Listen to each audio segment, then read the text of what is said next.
Recording number 14 భాగవత వివరణము తత్వదర్శనము అని ఇక్కడ heading అనమాట. ఎంత తేలిగ్గా చదువుతున్నారండి. ఇక్కడ గాలి వచ్చినప్పుడు మేఘాలు అవి చూస్తే రకరకాల ఆకారాలతో మనకి కనపడతాయి. అంటే మనం ఏ ఆకారాన్ని ఊహించుకుంటే ఆ మేఘంలో ఆ ఆకారం మనకు కనిపిస్తుంది. అదే రకంగా గాలి బాగా వీచినప్పుడు కూడా ధూళి పైకి రేగి పైకి లేచి ఆ ధూళి కూడా రకరకాల ఆకారాలతో మనకు సుడిగాలి అయితే సుడిలాగా రౌండ్ రౌండ్గా కనపడుతుంది. అనేక రకాల ఆకారాలు కల్పించబడినట్టుగా కనపడతాయి సుడిగాలి వల్ల. ఇట్లాంటి విషయాల్ని ఆరోపితములు అంటారు. అంటే అక్కడ నిజానికి ఆకారం అనేది లేదు, లేనిది ఉన్నట్టు కనిపించింది కాబట్టి దాన్ని ఆరోపితము అని అంటున్నారు. ఇదేదో గాలిలో ఆకారాలు మేఘాల ఆకారాలు అని చెప్తున్నారని మనం అనుకుంటున్నాం. కానీ ఇప్పుడు వాళ్ళు భాగవతం దేన్ని గురించి మాట్లాడుతోందంటే మన దేహం గురించి మాట్లాడుతోంది. మనకు అసలు ఆకారం అనేదే లేదు అని చెప్పి ఇక్కడ చెబుతూ ఉన్నారు. అట్లాగే అదే రకంగా మేఘాల్లో ఆకారాలు కనపడినట్టుగా దుమ్ము పైకి లేచి ఒక ఆకారం కనపడినట్టుగా జ్ఞానస్వరూపుడైన సాక్షాత్తు చైతన్యంతో చేయబడిన జీవుడికి మాయ యొక్క గుణములు అన్నీ కూడా ఆపాదించబడి, అంటే మాయ కమ్ముకున్నందువల్ల ఆ జీవుడికి ఒక శరీరం ఉన్నట్టుగా, స్థూల శరీరం ఉన్నట్టుగా కనపడుతుంది, ఆరోపితమవుతుంది. ఇంతకంటే మనకి ఆశ్చర్యకరమైన విషయం నాకు ఇంకేమీ కనపడట్లేదు నిజంగా. ఇంత గాలికి ధూళికి ఎలాగైతే ఒక ఆకారం కనపడుతుందో మన దేహం కూడా అంతే అని చెప్పి అంత సింపుల్గా చెబుతున్నారు. చాలా ఆశ్చర్యంగా ఉంది నాకు. మనము అనేటటువంటి జీవుడి స్వరూపం ఏమిటంటే సాక్షాత్తు చైతన్యమేట. జీవుడు అసలు రూపం లేనివాడు, సాక్షాత్తు చైతన్యంతో చేయబడినవాడు. వానిని పరమేశ్వరుడి మాయ ఆవహించి త్రిగుణాత్మకమైపోయి 3 గుణాలు ఆరోపించబడి దాంట్లో నుంచి మహత్తు, అహంకారం, పంచభూతాలు, తన్మాత్రలు, మనస్సు, ఈ సెన్సెస్, ఇంద్రియ ప్రవృత్తులు ఇవన్నీ వికసించి నేను అని ఒక దేహంలాగా అణువులతో స్థూల శరీరం ఏర్పడుతుంది.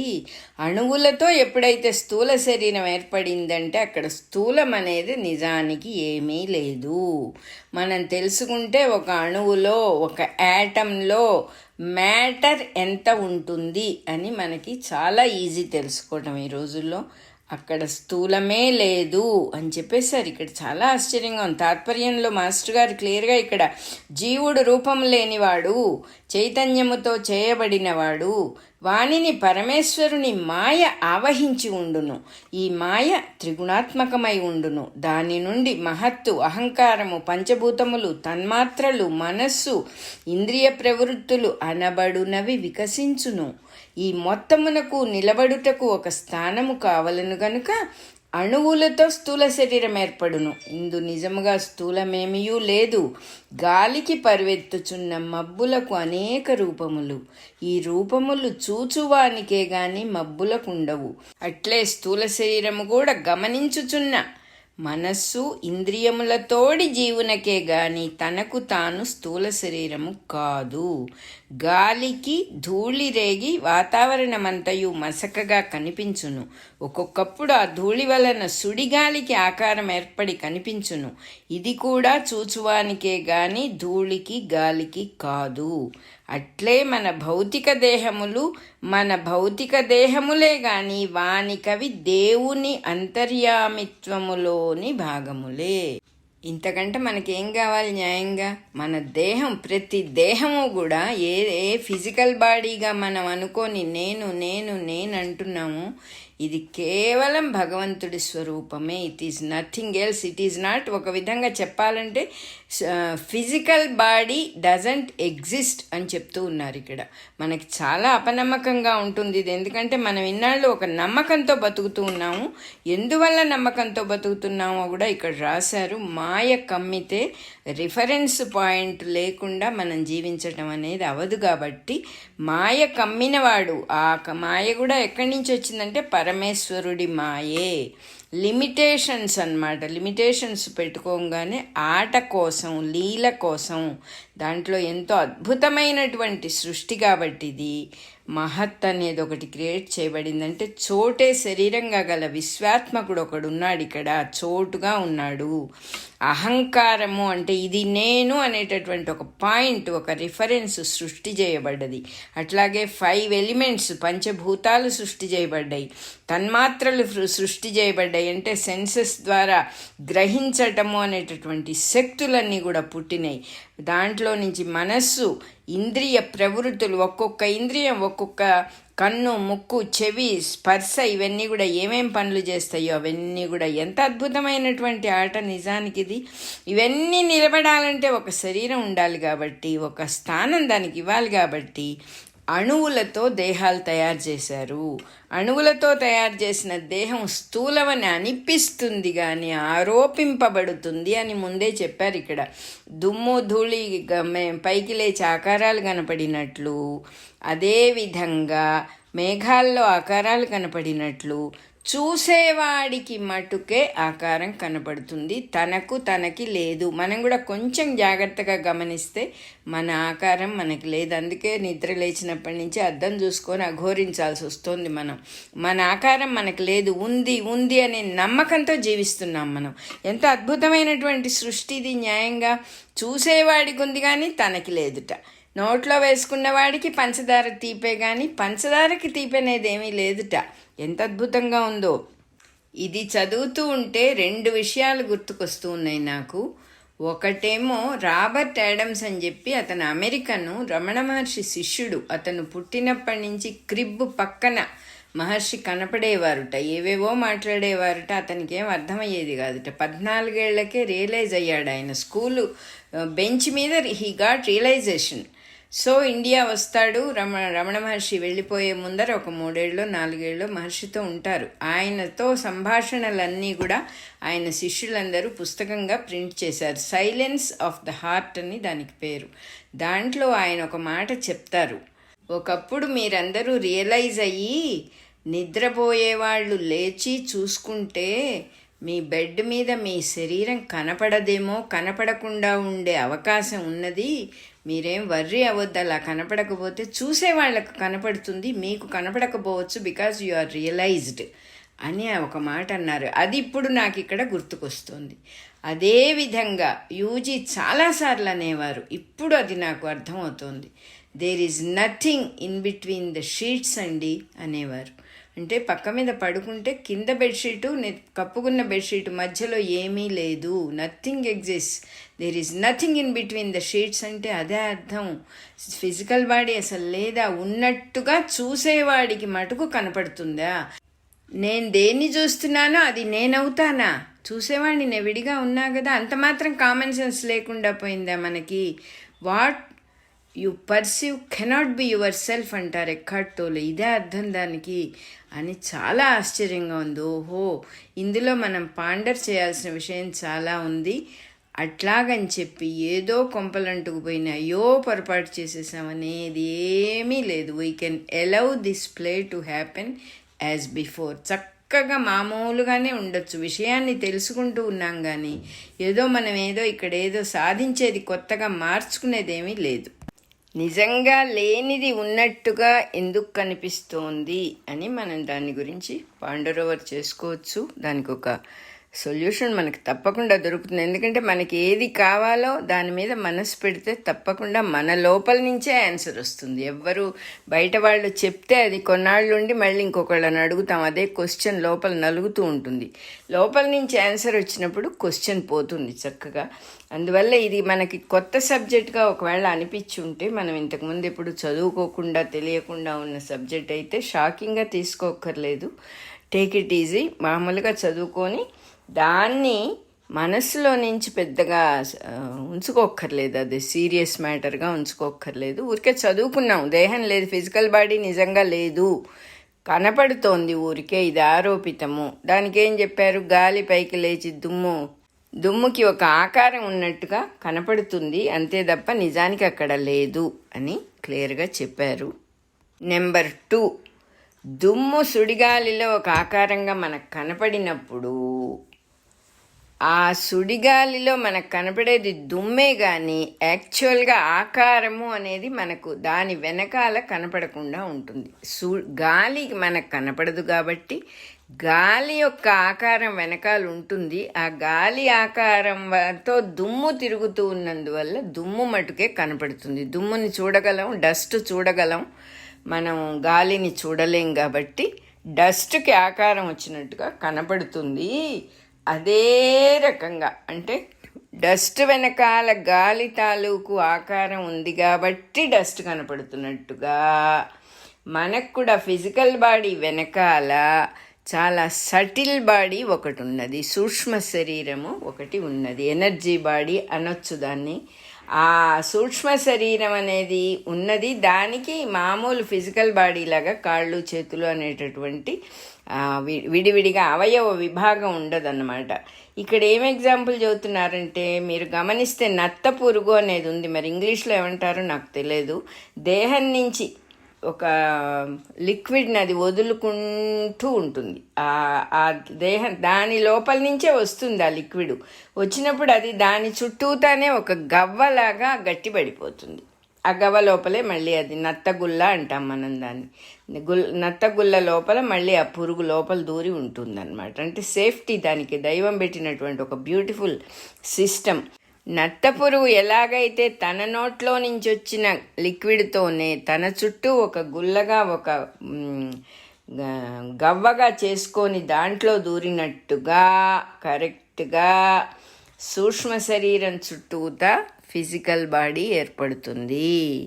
సటిల్ బాడీ చుట్టూతా ఫిజికల్ బాడీ అలా ఏర్పడుతుంది. ఎగ్జాంపుల్ అలా చెప్పారు మనకు అర్థం కావటం కోసం.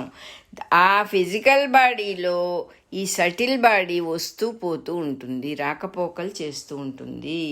దానికి చాలా న్యాచురల్ అది. ఆ న్యాచురాలిటీ వల్ల పునర్జన్మలు అనేవి ఏర్పడతాయి. మళ్ళీ చనిపోవటం మళ్ళీ పుట్టడం అనే ప్రాసెస్ ఈ సటిల్ బాడీ రాకపోకల వల్ల జరుగుతాయి అని చెప్పారు. ఇక్కడ తత్వదర్శనము అని ఇక్కడ హెడ్డింగ్ ఇచ్చారు కాబట్టి తత్వం అంటే ఏమిటి? అసలు ఉన్న విషయమే తత్వం. ఏదైతే పరమ వాస్తవమో ఏదైతే ఉన్నదో ఆ తత్వదర్శనంలో రెండో విషయం చెప్పారు ఇప్పుడు మనకి.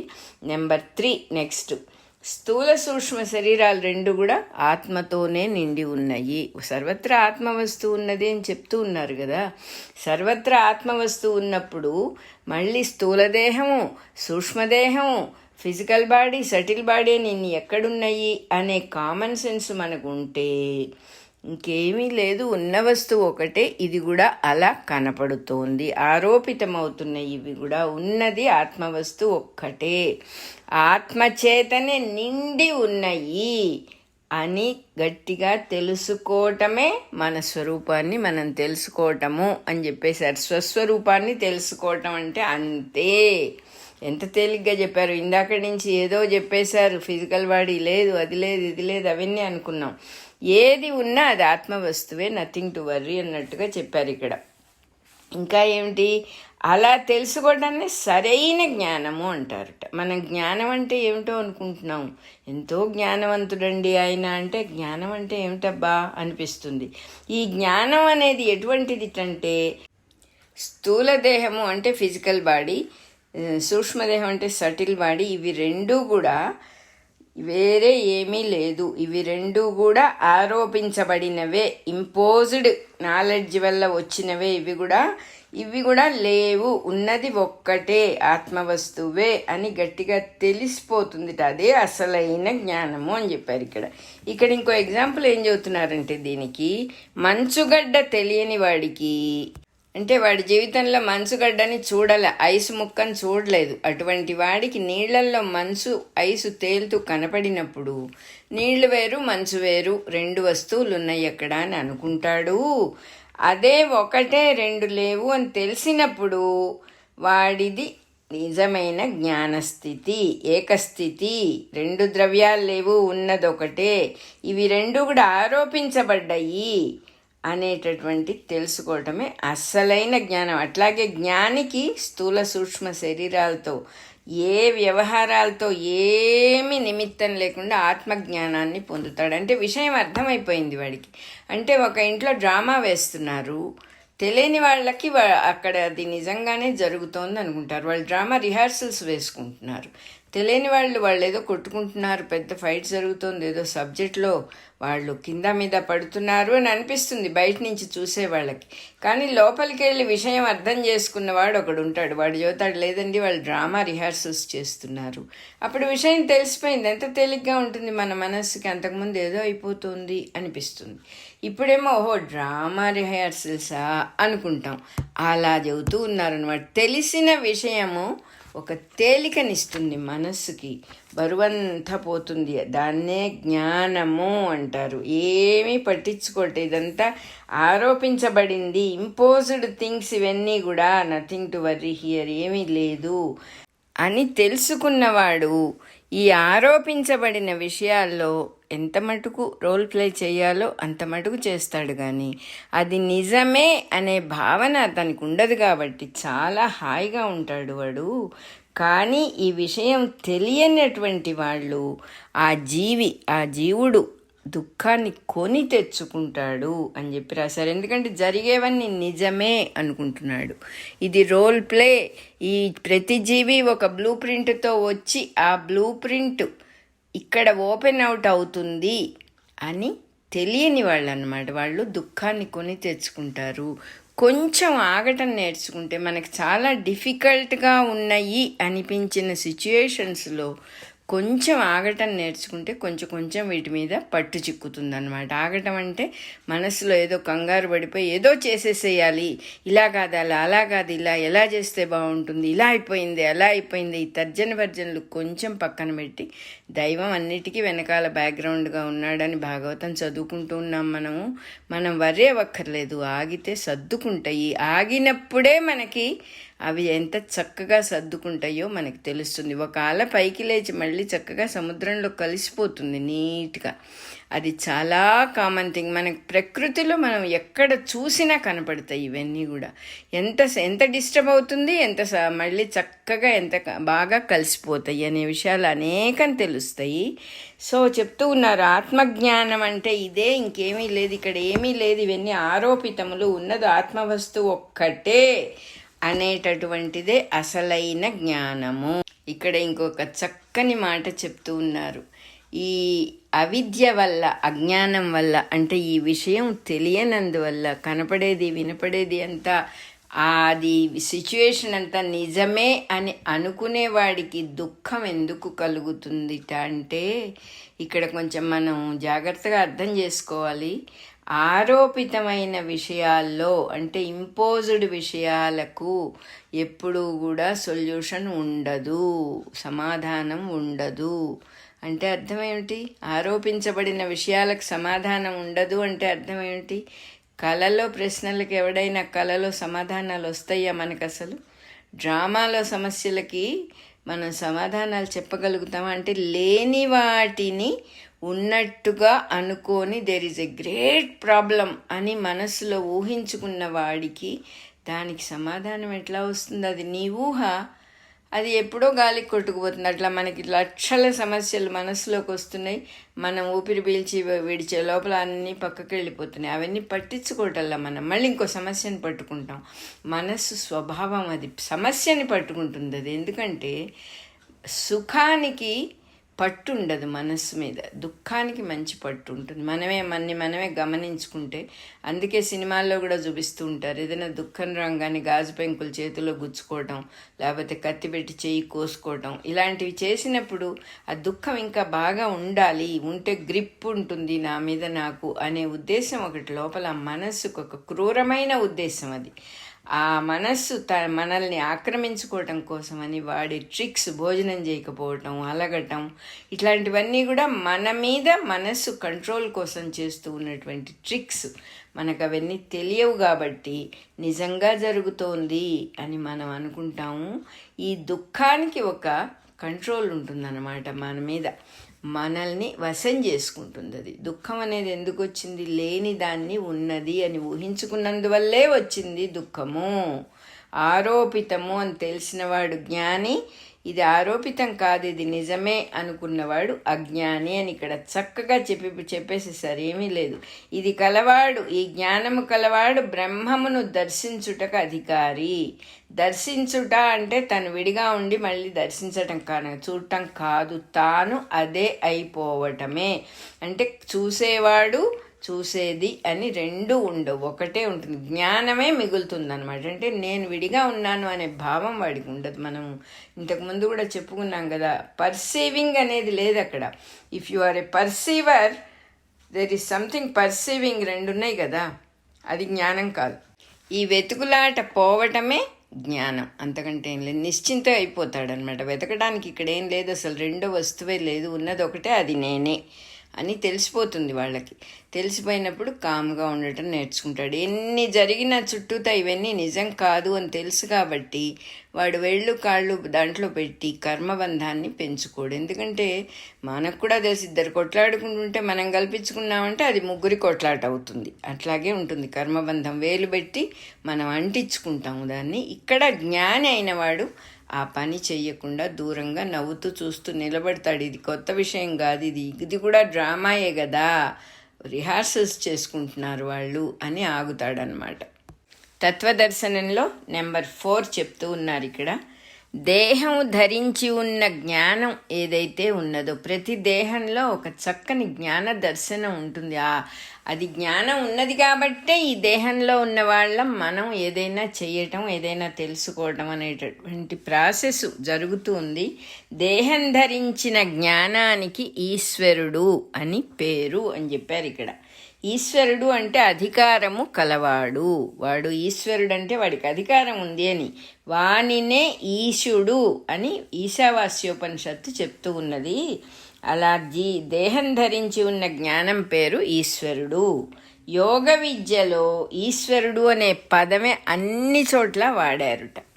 ఈశ్వరుడు సర్వజీవుల హృదయాల్లోనూ ఉండి యంత్రారూఢమైన వ్యూహాన్ని మాయతో అల్లికగా తిప్పుతూ ఉంటాడు అని గీతలో కృష్ణుడు చెప్పాడు.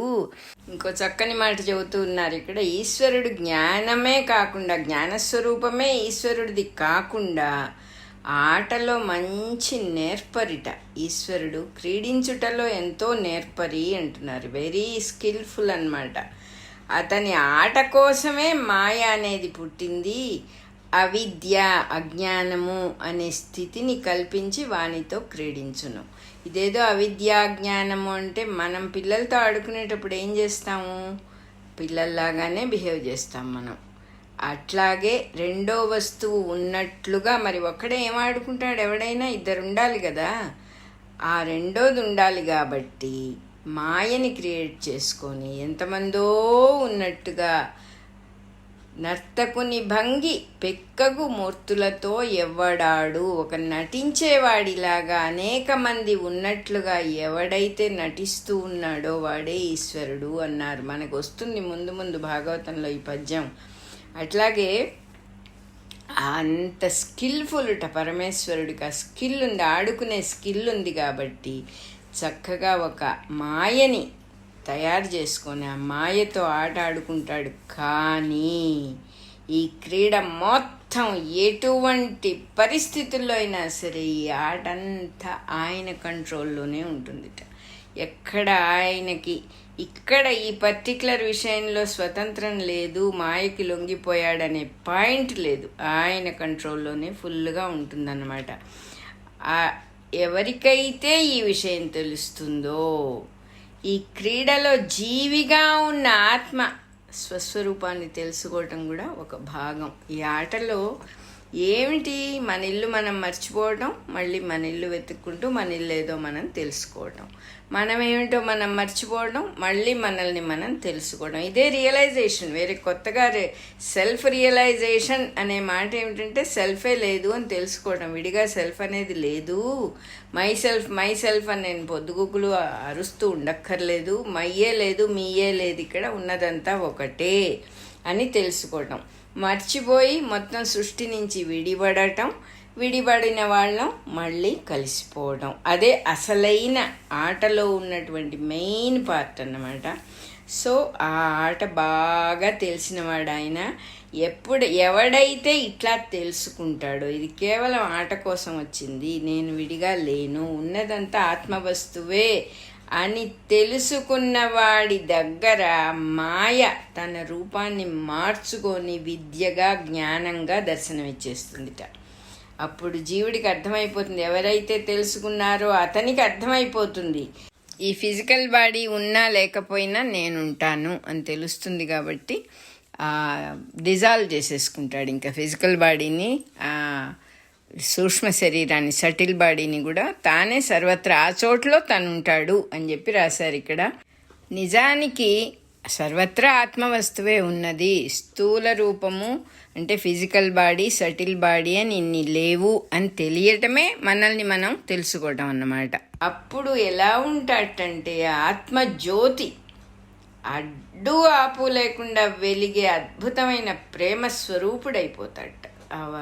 ఆ వెలుగు ఏ అడ్డు లేదా వెలుగుకి ఎక్కడ పడితే అక్కడ ప్రేమగా కనపడుతూ ఉంటుందన్నమాట. అదే బ్రహ్మస్వరూపం. ఆ ప్రేమ అనేది ఎట్లా వచ్చిందంటే ఉన్నదంతా ఒకటే, అంతా నేనే అనేదే ప్రేమ. మన మీద మనకున్నంత ప్రేమ వేరే ఎవరి మీద ఉండదని మనకి తెలుసు. మనమే ఎప్పుడూ ఇంపార్టెంట్ అన్నిట్లోకి. మనమే ఉన్నాము ఎదురుగా కూడా, పక్కన కూడా, వేరే ఇంకొకళ్ళు లేరు అనేది ఒక ప్రేమ మయమైపోతుంది. వెలుగే ప్రేమ స్వరూపం అని తెలిసిపోతుంది. వెలుగు ప్రేమగా, ప్రేమ జ్యోతిగా ఎక్కడంటే అక్కడ ఒక అనుభూతి స్వరూపం వచ్చేసి ఆనందమయం అయిపోయి అనుభవించబడుతుంది. దాన్ని అనుభూతిని ఆనందం అంటారు, అసలైన ఆనందం. అదే బ్రహ్మస్వరూపము అని చెప్పేశారు ఇక్కడ. 4వ నంబర్ 4 తత్వదర్శనాలు ఇక్కడ ఉన్నట్టుగా చెప్పేశారు. నెక్స్ట్ ఏం చెప్తూ ఉన్నారంటే దేవుడికి పుట్టుక లేదు అని చెప్పారు. అతడు అసలు కర్మల జోలికే వెళ్ళాడు. అంటే అర్థం ఏంటి?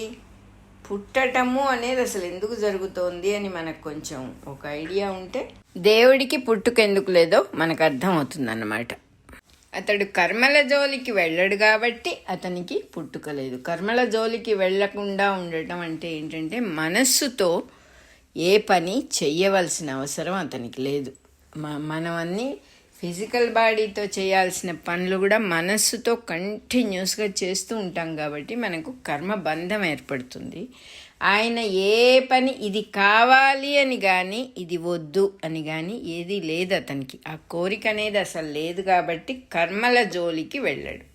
ఏది ఎట్లా ఉన్నా ఓకే, ఏది ఎలా ఉన్నా ఓకే, నా క్రియేషన్ అద్భుతంగా ఉందా లేదా, ఇందులో ఏమన్నా లోపాలు ఉన్నాయా, ఇలాంటి ఐడియాలు అసలు అతనికి రావు. ఎందుకు రావంటే ఉన్నదంతా ఒకే వస్తువు అని మనకి తెలిసినా కూడా మనం కూడా హాయిగా ఉండటం చేతవుతుంది. మనకు కూడా కర్మ లేదు కాబట్టి జన్మ కూడా లేదనమాట. పుట్టుక అనేది లేదు. పుట్టుక అనేది ఉన్నప్పుడు పోవటం కూడా ఉంటుంది చాలా క్లియర్గా. అందుకని చెబుతూ ఉన్నారు ఇక్కడ, అందరి జీవుల చిత్తముల్లో ఆయన వర్తిస్తూ ఉంటాడు. చిత్తము అంటే ఏంటంటే మనస్సు, ఇంద్రియాలు అన్నీ కలిసిన మానవుడి స్థితి, మానసిక స్థితి. వర్తించటం అంటే తనకంట వేరుగా ప్రపంచాన్నంతా చూసి దానికి అనుగుణంగా మెలగటం అన్నమాట. ఇప్పుడు ఎవరో వచ్చారు మన ఇంటికి, మన ఫ్రెండు అని తెలిసింది, ఆ ఫ్రెండ్తో మనం ఎలా ఉండాలో అలా ఉంటాం. మన చుట్టరికం ఉన్నది, ఫలానా వాళ్ళు మా చుట్టాలండి అంటే చుట్టాలుగా ఎలా ఉండాలో అలా ఉంటాం. అలా ఉండటానికి ఆ దైవము మన చిత్తంలో వర్తిస్తూ ఉంటాడు కాబట్టే మనం అవి చేయగలుగుతున్నాం అన్నమాట. ఎంత క్లియర్గా రాశారు. సమస్త జీవుల చిత్తములందు వర్తించుచుండును. చిత్తం అంటే మనస్సు, ఇంద్రియాలు కలిసిన స్థితి. ఈ అంటే అర్థం ఏమిటి? చూసిన దాంతో అనుగుణంగా ప్రవర్తించటం. నిజంగా మనం పెద్దగా గమనించం, కానీ గమనిస్తే కొన్ని విషయాలు, ఒక మనిషి ఎన్ని రకాల రోల్ ప్లేలు చేస్తాడు, ఒక ఆవిడ ఎన్ని రకాల రోల్ ప్లేలు చేస్తుంది. తండ్రి పిలిస్తే స్పాంటేనియస్గా కూతురుగా పలుకుతుంది, పిల్లలు పిలిస్తే తల్లిగా పలుకుతుంది, అదే భర్త పిలిస్తే భార్యగా పలుకుతుంది.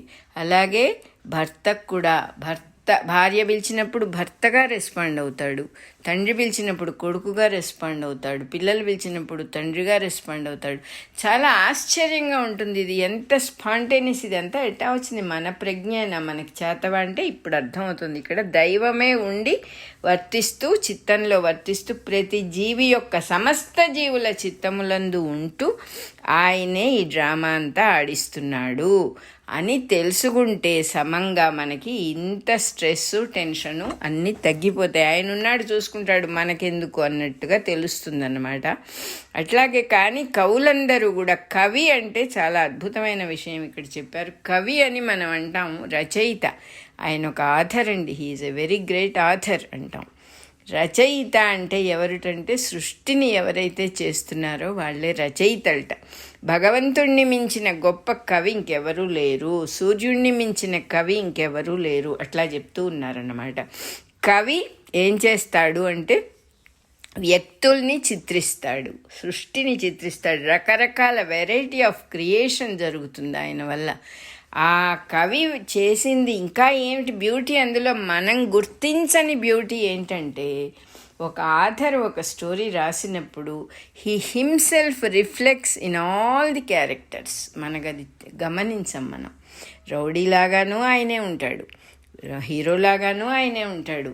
తోటలు, దొడ్లు, కంపలు, అడవులు, క్రూర మృగాలు, క్రూరమైన మనుషుల ప్రవర్తనలు అన్నిట్లో ఆథరే రిఫ్లెక్ట్ అవుతాడు. ఎందుకంటే హీఈస్ ది వన్, ఆ బ్యాక్గ్రౌండ్గా ఉన్నది అతనే, ఆథరే. అందుకని భగవంతుణ్ణి కవి అని అంటున్నారు. కవులు అంటే శరీరం మొదలైన వాటన్నిటిని కల్పించటం అనే పనులు చేసేటటువంటి జ్ఞానమూర్తులుట. చాలామంది కవులు ఉన్నారు కదా సృష్టిలో, వాళ్ళందరి గురించి కూడా చెబుతున్నారు. ఈ కవులందరూ కూడా జ్ఞానమూర్తులు. వాళ్ళు సృష్టి కర్మలో ఎప్పుడూ పనిచేస్తూ ఉంటారు, ఎన్నో సృష్టించడానికి వాళ్ళు సహాయం చేస్తూ ఉంటారు.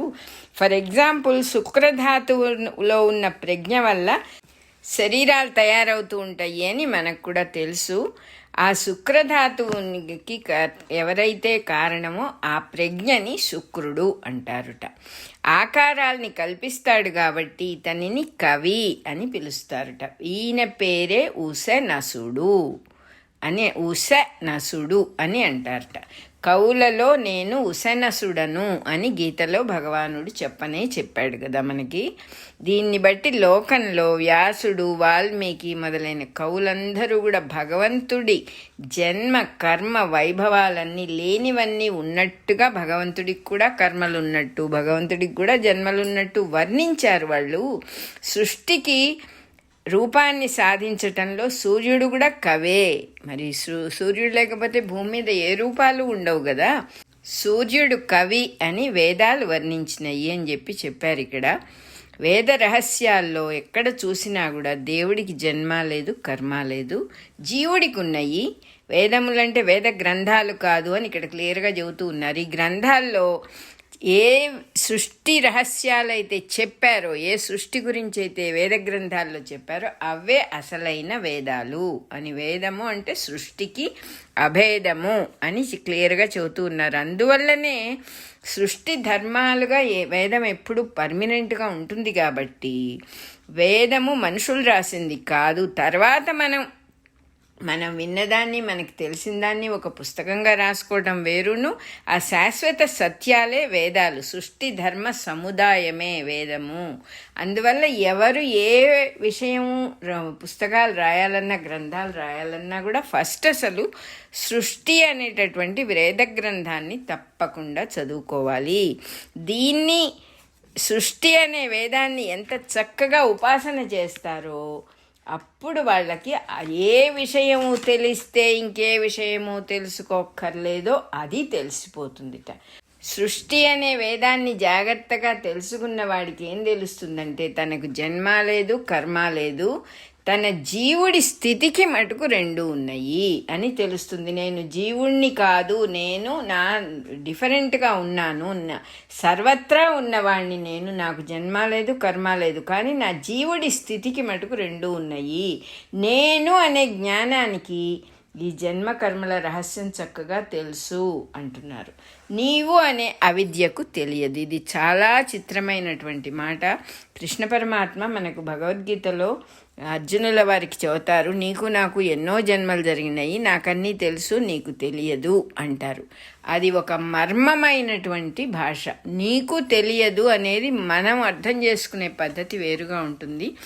నీవు డజంట్ ఎగ్జిస్ట్ అని అర్థం. అక్కడ నీకు తెలియదంటే నువ్వు అసలు లేవు.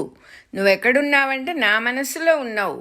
నా మనస్సులో నేను నీ రూపకల్పన చేస్తే నీవు అనేటటువంటి ఫిగర్ వచ్చింది తప్ప, ముందంతా అదే కదా చెప్పుకున్నాం, చూసేవాడి దృష్టిలో ఎదటివాడున్నాడు తప్ప అదర్వైజ్ నోబడి ఎగ్జిస్ట్. ఒక్కడే ఉన్నది నేను అనేది ఒక ప్రజ్ఞ ఒక్కటే ఉంటుంది. ఆ నేను అనే ప్రజ్ఞకి అన్ని విషయాలు తెలుసు. ఆ నేను అనే ప్రజ్ఞ భగవత్ స్వరూపం. నాకు తెలుసు, నీకు తెలియదు అనే మాటకు అసలైన అర్థం ఇది అని మాస్టర్ గారు ఇక్కడ రాశారు. నీవు అనేది డజంట్ ఎగ్జిస్ట్. అసలు నేను అనేదే ఇక్కడ ఎగ్జిస్టెన్స్ అనేది దేనికి ఉందంటే నేనుకు ఉన్నది. కాబట్టి నీవెరుగవు అనే మాట చాలా చమత్కారంగా కృష్ణ పరమాత్మ చెప్పారు అంటున్నారు. ఈ మొత్తం వ్యాపారం అంతా కూడా, ఈ విషయం అంతా కూడా దేవుడికి సంబంధించిన ఆట కాబట్టి దేవుడిదే ఇదంతా, నా జన్మ నా కర్మ దివ్యము అని పరమాత్మ చెప్పారు కదా అంటున్నారు. తర్వాత లీల అంటే ఏమిటి అని చెప్తూ ఉన్నారు. దేవుని ఆటను లీల అంటారు. దానికి జరగటమే ఉంటుంది. అంటే మనం జీవితాన్ని సరిగా అర్థం చేసుకుంటే మనం కొంచెం పక్కకు తొలగి ఉండటం నేర్చుకున్నప్పుడు, అంటే మానసికంగా ప్రతిదాన్ని గురించి మనస్సులో ఒక ఐడియా పెట్టుకొని అలా చేస్తే బాగుంటుంది, ఇలా చేస్తే బాగుంటుంది, నేను చెయ్యాలి, వాళ్ళు చేయకూడదు, ఈ ఆలోచనలన్నీ నేను దూసుకొస్తూ ఉంటుంది ముందుకి. అలా కాకుండా కొంచెం ఆగినప్పుడు అవే జరిగిపోవటం మనకు అద్భుతంగా తెలుస్తుంది. అవే జరిగిపోయినప్పుడు అక్కడ ఇంకా క్లాషులు ఉండవు. ఎంత అద్భుతంగా లీల అంటే అది స్మూత్గా జరిగేదాన్ని లీల అంటారు. ఎంత స్మూత్గా ఉంటుందంటే ఆట.